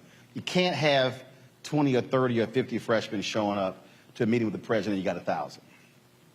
So when it comes to your alumni, you can't move. You think about the phrase, it's a band, one sound. You can't move in that direction if you got folks all over the place. So how are y'all trying to resolve your alumni differences moving forward? Because if you got a faction over here, they are not financially carrying what everybody else can do. And so if you're moving forward and you don't have even a majority of your alumni on board, you're not going to be successful. So how are you trying to fix that before you make demands of the university, dealing with your alumni? And I mean, again, who is that person? Who is that group saying, hey, we got to set our differences aside?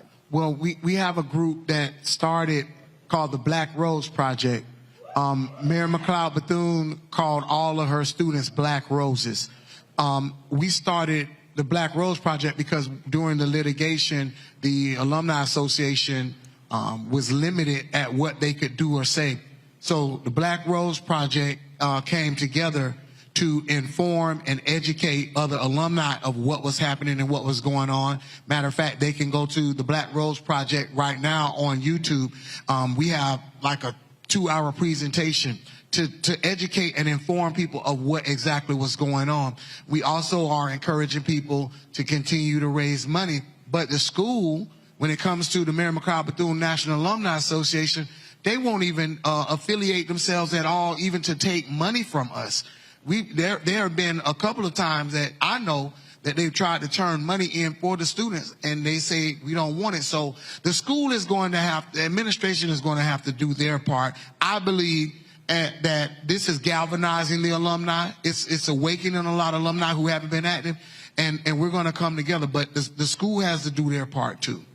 I think one of the ways that we can bridge that gap is to be able to engage the students. I think there is a breach between alumni and our undergraduates, and to be able to come alongside of our students and say, hey, we have your backs. We understand that there's a lot of different things happening around you, and we've walked through a lot of what you have walked through, but we want to come alongside you. We want to help you. We want to be able to hear your voices, right?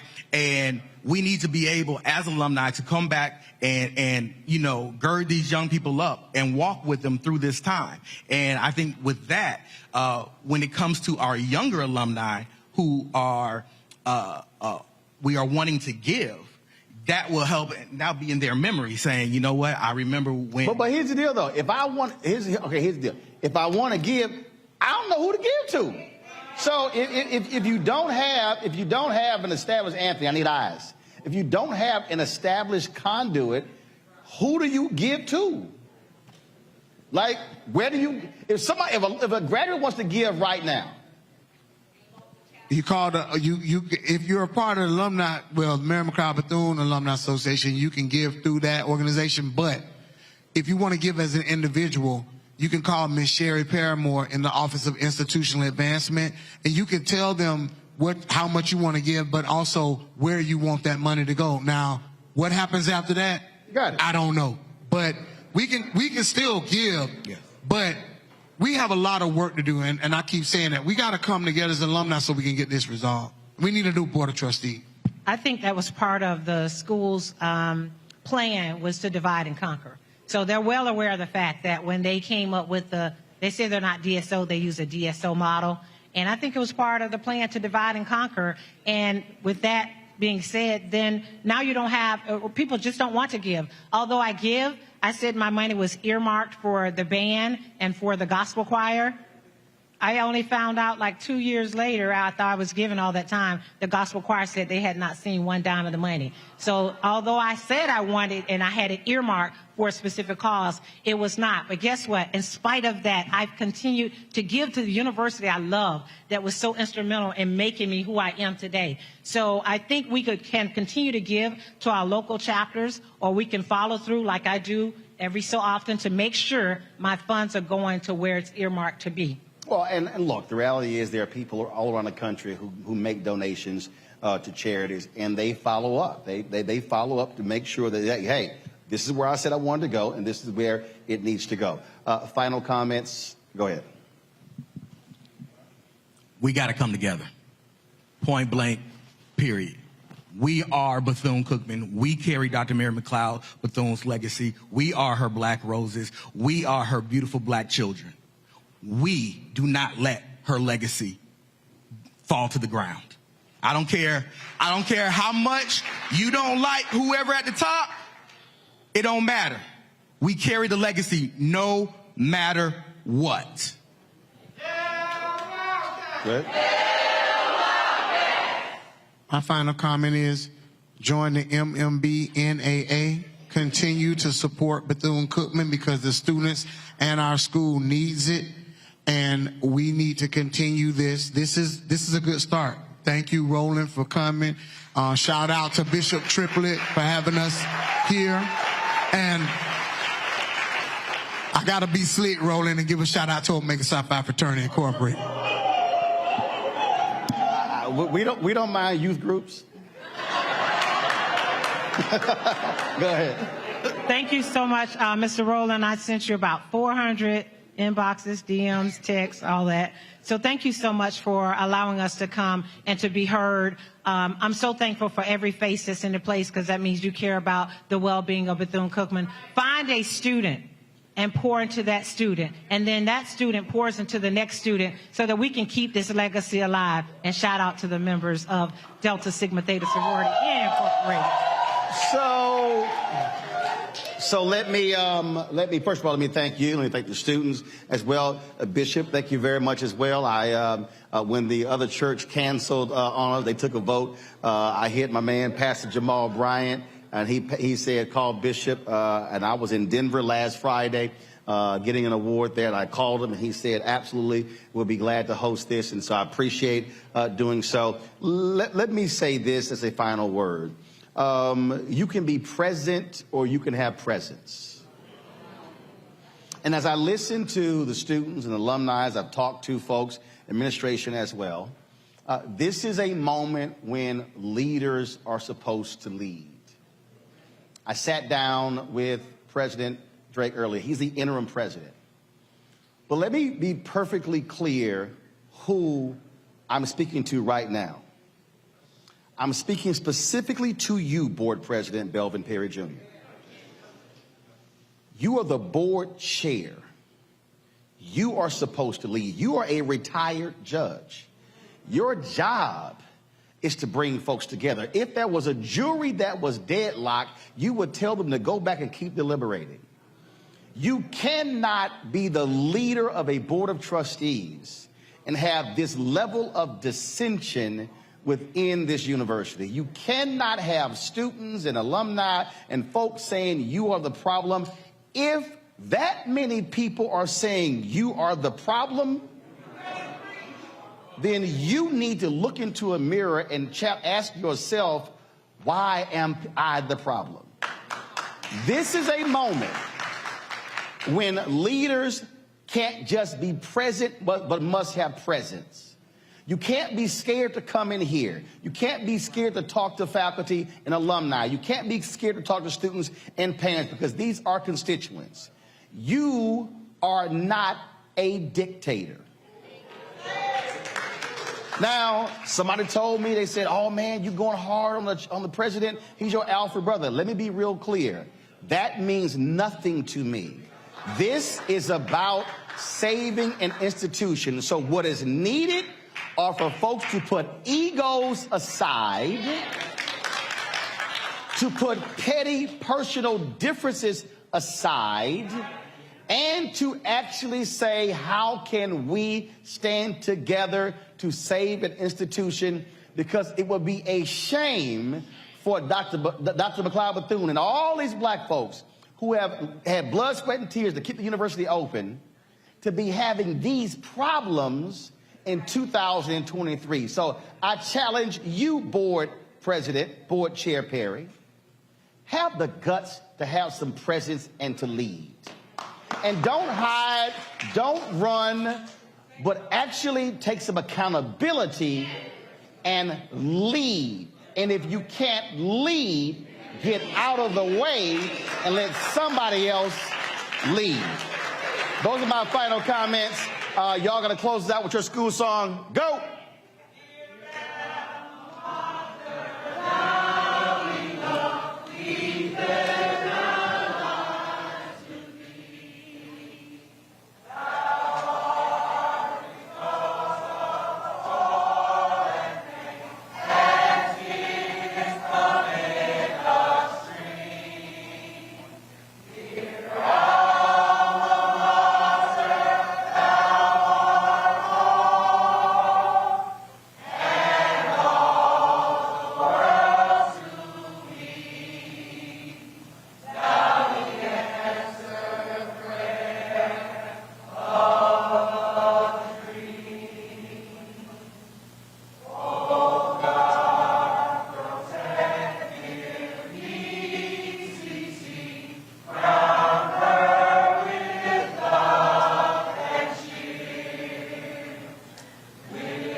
is here. Hold no punches. I'm real revolutionary right now. Support this man, Black Media. He makes sure that our stories are told.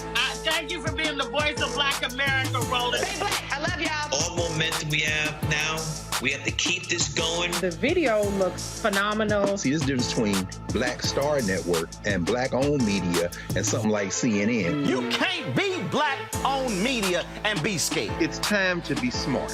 Bring your eyeballs home. You dig? Pull up a chair. Take your seat. The Black Tape with me, Dr. Greg Carr, here on the Black Star Network. Every week, we'll take a deeper dive into the world we're living in. Join the conversation only on the Black Star Network. Hi, I'm Dr. Jackie Hood Martin, and I have a question for you. Ever feel as if your life is teetering and the weight and pressure of the world is consistently on your shoulders? Well, let me tell you, living a balanced life isn't easy. Join me each Tuesday on Black Star Network for A Balanced Life with Dr. Jackie. We're all impacted by the culture, whether we know it or not. From politics to music and entertainment, it's a huge part of our lives, and we're going to talk about it every day right here on The Culture with me, Faraji Muhammad, only on the Black Star Network. I'm Deborah Owens, America's Wealth Coach, and my new show, Get Wealthy, focuses on the things that your financial advisor and bank isn't telling you, but you absolutely need to know. So watch Get Wealthy on the Black Star Network.